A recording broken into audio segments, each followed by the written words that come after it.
Welcome back to one more mini vlog. ఈ రోజు అయితే ఆర్టిఫిషియల్ జున్ను పౌడర్ తో జున్ను ప్రిపేర్ చేస్తున్నాం. దీన్ని ప్రిపేర్ చేసుకోవడం చాలా సింపుల్. అలానే ఇది సూపర్ మార్కెట్ లో గానీ జనరల్ స్టోర్స్ లో గానీ దొరుకుతుంది. దీని ప్రైస్ 70 రూపీస్. ఇక్కడ నేచురల్ జున్ను పాలు దొరకాలంటే చాలా కష్టం. అందుకే ఇలా ఆర్టిఫిషియల్ గా తయారు చేసుకుంటాం. కానీ దీని టేస్ట్ కూడా నేచురల్ జున్ను లానే ఉంటుంది. ఇలా ఆర్టిఫిషియల్ జున్ను బయట అమ్ముతారు కదా. ఎప్పుడైనా మా డాడీకి కాల్ చేసి నాకు ఇలా జున్ను తినాలనిపిస్తుంది తీసుకురా నాన్న అంటే మా డాడీ ఒక డైలాగ్ వేసేవారు. అదేంటంటే ఆవు ఏం లేదమ్మా ఇంత తీసుకొస్తానులే అని చెప్పి అనేవారు. ఇదంతా పక్కన పెడితే ఇప్పుడు ప్రాసెస్ ఏంటో చూసేయండి. ఫస్ట్ అయితే దాన్ని తప్పేలంటారో గిన్నె అంటారో నాకు తెలియదు గైస్, ఏదో ఒకటి అందులో ఈ పౌడర్ ని వేసుకోండి. 1 ప్యాకెట్ కి 1/2 లీటర్ మిల్క్ అయితే కరెక్ట్ గా సరిపోతుంది. ఒక 2 యాలకులు తీసుకొని ఇందులో వేసుకుంటున్నాం. దంచుకొని వేసుకుంటే టేస్ట్ ఇంకా బాగుంటుంది. కానీ మనకు కొంచెం బద్ధకం కాబట్టి డైరెక్ట్ గానే వేసేస్తున్నాం. నెక్స్ట్ ఇంకా షుగర్ వేసుకుంటున్నాను. మీరు షుగర్ కి బదులుగా బెల్లం కూడా వేసుకోవచ్చు. ఇప్పుడు ఇంకా మిక్సింగ్ మిక్సింగ్ మిక్సింగ్. ఇప్పుడు ఈ లమ్స్ అన్ని కరిగేంత వరకు మిక్స్ చేస్తూనే ఉండాలి. బాగా మిక్స్ చేయకపోతే జున్ను మనకి పర్ఫెక్ట్ గా రాదు. ఇది మాత్రం గుర్తుంచుకోండి.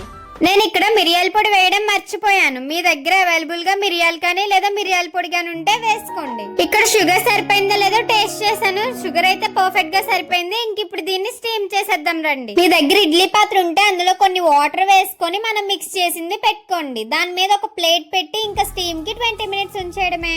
ఇక్కడ చూసారా మన పర్ఫెక్ట్ జున్ను అయితే రెడీ అయిపోయింది. ఇప్పుడు ఇంకా దీన్ని సర్వ్ చేసుకొని తినేద్దాం రండి. సేమ్ ఇంకా కేక్ లాగా స్పాంజ్ లా ఉంది. టేస్ట్ అయితే సూపర్. కాకపోతే ఏంటంటే వేడిగా ఉన్నప్పుడు తినడం కన్నా ఫ్రిడ్జ్ లో పెట్టుకొని చల్లగా అయ్యాక తింటే ఇంకా బాగుంటుంది. మీకు వేడిగా ఉన్నప్పుడు తినడం ఇష్టమా లేదా ఫ్రిడ్జ్ లో పెట్టుకొని తినడం ఇష్టమా అనేది కామెంట్ సెక్షన్ లో కామెంట్ చేయండి. That's all today. ఇంకొక మినీ వ్లాగ్ తో మళ్ళీ కలుసుకుందాం. Bye. Subscribe to Happy Harsha.